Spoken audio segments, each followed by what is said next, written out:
Toastmaster, fellow Toastmaster, welcome guest, and most of all, Paul.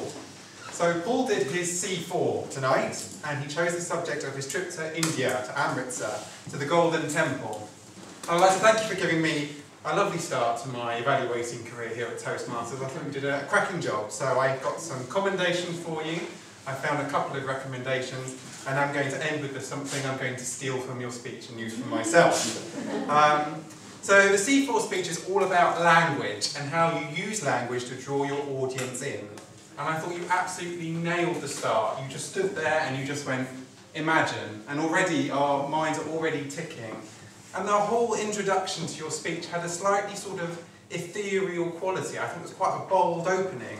And you used some great words, kaleidoscopic, cacophony. And you coupled this with some really nice body language. So I think there was one point when you went cacophony like this and sort of backed up slightly at the sort of startled realisation of what you were experiencing. And I really, really liked that. And there were lots of lovely little alliterations as well, the cattle dancing with death, and then sort of semi-alliteration of wafting aroma. I just thought that was a lovely little turn of phrase. So as I said, I thought it was a really, really good start.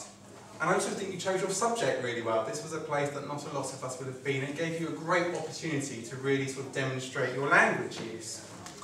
I also saw one thing that I really thought was good, and that was a much greater confidence on the stage that I thought that Paul demonstrated. I think you do 2 or 3 of your speeches now, and I really saw you sort of grow as a presence on stage. You used quite a big area as you spoke, and I thought that was really good.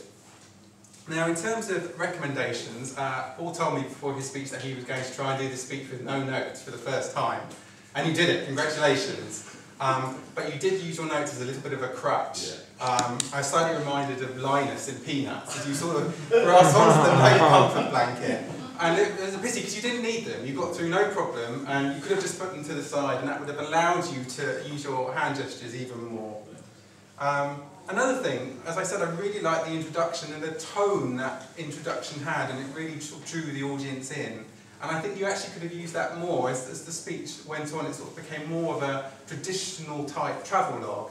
And I think that slightly ethereal tone that you had at the beginning, I think you could have maybe brought that back in again as you spoke maybe specifically about the Golden Temple or something. And I really think that would have engaged the audience. I'm going to end with a little thing I'm going to steal, which I thought was really good, was as I spoke about the opening, and you had this sort of cold open of imagine, and then a sort of gentle introduction to the dichotomy between the hotel and the sort of real India.